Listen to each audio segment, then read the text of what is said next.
ছোট বাচ্চাদের দিয়ে কোনো একটা ভিডিও করাতে গেলে যে কি বাজেভাবে প্যারা দেয় তা আজকের ভিডিও থেকে দেখতে পারবেন। আসসালামু আলাইকুম, সবাই কেমন আছেন? আলহামদুলিল্লাহ আমি অনেক ভালো আছি। আজকের ভিডিওটা সকাল থেকে শুরু করছি আব্বুদের বাসায়। সকালে হাতে বানানো সিমাই দিয়ে নাস্তা করার পরে আম্মুরে বলছিলাম কিছু শাকসবজি রান্না করো, মাছ মাংস আর খেতে ভালো লাগছে না।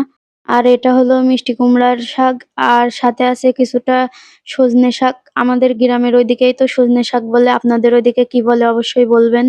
আর এই শাকগুলো আমি আর আমার বোন এখন কেটে ধুয়ে পরিষ্কার করে নেব।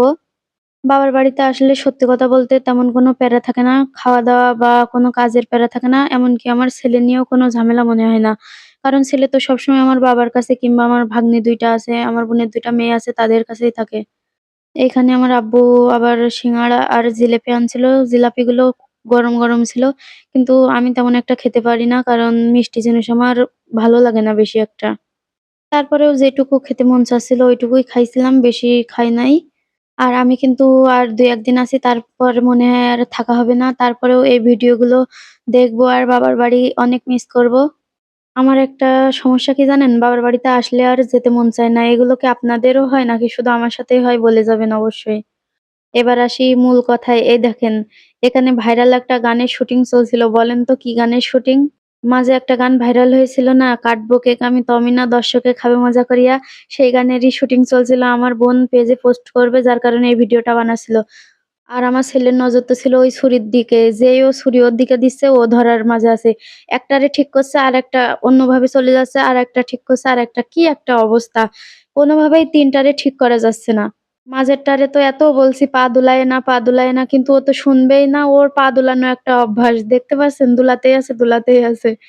আর বড়টা কি করছে দেখেন। ও বারবারই ওর ঘুমটা ঠিক করে দিতে হচ্ছে। কি একটা বাজে অবস্থা! আমার ছেলে তো শুধু উঠবে কখন ছুরিটা ধরবে, সেই চান্সেই আছে। ভালো করে বুঝাই, দুটো কথা বললে আবার ৩ টারই রাগ হয়ে যাচ্ছে। এজন্য কিছু বলাও যাচ্ছে না। আর এদিকে বিকালবেলা আমার আম্মু হাঁস, মুরগি, পায়রাগুলোরে খেতে দিচ্ছে। আর আমি প্রতিদিন চেষ্টা করি আমার ছেলেরে বাইরে আনার জন্য বিকাল টাইমে। সেভাবে আজকেও এনে ছেড়ে দিয়েছিলাম। তারপর বিকাল শেষে সন্ধ্যার দিকে একটু খাওয়া-দাওয়া আব্বু এগুলো আনছিল চায়ের সাথে খাওয়ার জন্য। ভালোই লেগেছে, স্বাদটা অতটাও খারাপ না। ভালোই ছিল খেতে। আর বাবার বাড়িতে গেলে কিন্তু আমার বোনই বেশিরভাগ রান্নাবান্না করে। আর কোনো নাস্তা পানি বানানোর হলে আমি সেগুলো বানানোর চেষ্টা করি। কারণ আমার যেহেতু ভাই-বউ নাই, সেহেতু আম্মু তো প্রতিদিনই রান্না করে। তাই যেহেতু আমরা ২-১ দিনের জন্য যাই, আমার বোন চেষ্টা করে যেন আমার আম্মুর কষ্ট না হয়। আর সন্ধ্যার দিকে আমি একটু হালিম রান্না করছিলাম। হালিমটা আবার আমার কাছে লেবু, শসা, ধনিয়া পাতা না হলে তেমন একটা ভালো লাগে না। যার জন্য সন্ধ্যার সময়ই আবার বললাম ২-১ টা লেবু আনতে। এই তো লেবু এনে দিল। আমি কেটে এগুলো রেডি করে নিচ্ছিলাম।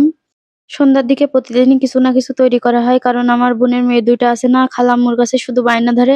আর এইদিকে দেখেন ঝালমুড়ি মাখানো। আজকের ভিডিওটা এই পর্যন্তই। আল্লাহ হাফেজ। সবাই ভালো থাকবেন।